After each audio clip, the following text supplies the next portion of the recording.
Hey everybody, it's Atheist for the Cause, and Sam Harris has been wrong on Trump a lot, and it's really disappointing. I can understand why he's wrong, honestly, because he doesn't look at the facts. He's not even trying to judge the facts. He's just pointing out all the shit that the mainstream media brings out, and then essentially jumps to conclusions that it must be true. He assumes the mainstream media is acting in good faith, which they're not. So I think because of the relationships he's built within the media, he's starting to become naive and depend on them rather than fact check himself. And if he fact checked the stuff at all, he would quickly realize how obviously wrong this Trump-Russia narrative is. So look what he did this time. He retweeted this clip and said, "What an amazing string of coincidences. Huh, this must be really bad, right? Let's listen." Let's look at a timeline of events around Donald Trump Jr.'s meeting. June 3rd, 2016, Rob Goldstone, the guy on the top left, said... Notice they called him the guy. What? Who's the guy? Oh, you mean a fucking publicist? Oh, a publicist contacted Trump Jr. Yeah, that's not going to be, faulty information at all that's played up to get a meeting or anything, right, for his client. Sends the first email to Donald Trump Jr. about setting up a meeting with a Russian attorney who Goldstone said had, quote, incriminating... It says July 3rd. It means June 3rd in the graphic. ...information on Hillary Clinton. 4 days later, June 7th, candidate Trump, promised news on Hillary Clinton. Here's what he said. I am going to give a major speech on probably Monday of next week, and we're going to be discussing all of the things that have taken place with the Clintons. A day later, June 8th, Donald Jr. forwarded the meeting time on an email with the Russian lawyer to Jared Kushner and campaign manager Paul Manafort. I mean, these things are so loose. He was in a race against frickin' Trump was in a race against Hillary Clinton. He was constantly attacking her about all kinds of things. I mean, a lot of this shit is just so cherry-picked, and you could create a line, like a lot of these types of lines that are inevitable when you're running against somebody else. The next day, June 9th, meeting day, Trump had a donor event in New York City, left for that event at 1:07 p.m. to return to Trump Tower. We don't know the exact time he got back, but it was nearby. Donald Jr.'s meeting with the Russian lawyer, Jared Kushner, and Paul Manafort was scheduled initially for 3 p.m. It had been pushed back to 4 p.m. At 4:40 p.m. on the same day, candidate Trump tweeted at Hillary Clinton and asked, quote, "Where are your 33,000 emails that you..." So they're trying to tie this in as if this was some information got out of the meeting. Well, let's take a look at when the 33,000 emails became public. The fight over Hillary Clinton's emails just... Because I remember back in July 9th of 2015, and this is just one article I found. I'm not even sure this is the original release of the emails. I think the information that Hillary Clinton deleted 33,000 emails came well before July 9th, but let's just use July 9th, 2015 as a day. And remember, they're talking about in 2016. So, and if we look down here, 33,000 emails. Huh. Deleted. It's almost like CNN had come out with this information. Huh. 11:40 a.m. Eastern Time. Interesting. And this is June 9th, 2016. Almost a year later. Yeah, that's some real top secret information right there in the median, isn't it? deleted. And for more than a year, nothing reported about that June 9th meeting in Trump Tower. We didn't know a thing about it until this past Saturday, July 8th, 2007. Well, usually you wouldn't know what the other side is, what the campaigns are meeting about at the top levels. That those meetings are usually secret. The New York Times reported Trump team met with lawyer linked to Kremlin during campaign. Soon after that, Linked to Kremlin. So the lawyer wasn't actually a part of the Kremlin. She was just linked to the Kremlin, I see. And she just claimed to, not be speaking for the Kremlin, not be a part of the Kremlin. In fact, on her Facebook, there is evidence of her anti-Trump protests and making anti-Putin comments. But yeah, she's obviously working for Trump. Donald Jr. says in a statement he went to the meeting, but listen to this, remember this, primarily discussed a program about the adoption of Russian children. That's just not true about what the Magnitsky Act is. Then this past Sunday, Donald Jr. released a statement that he'd been told the individual he was meeting with, quote, might have information helpful to the campaign. Okay, keep that in mind. He was told that someone might have information helpful. So they came into him. They solicited him.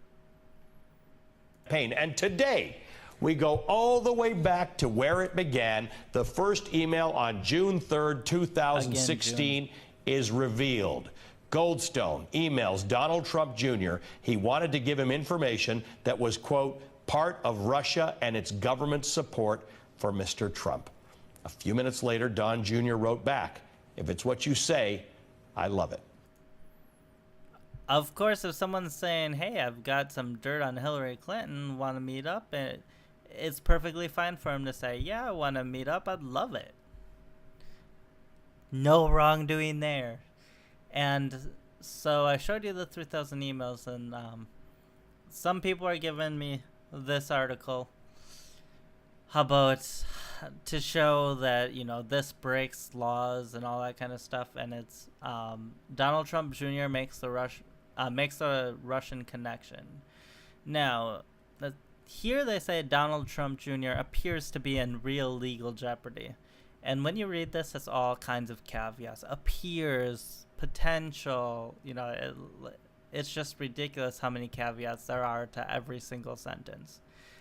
Now, so here we get into the actual law, and it says, by their own words. Federal campaign finance law prohibits political campaigns from soliciting. Did Donald Trump Jr. solicit anything? By the clip went over it.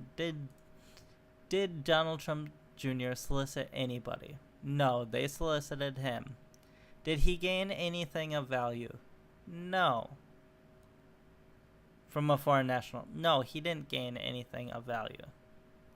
In fact, the 33,000 emails, it was already publicly available.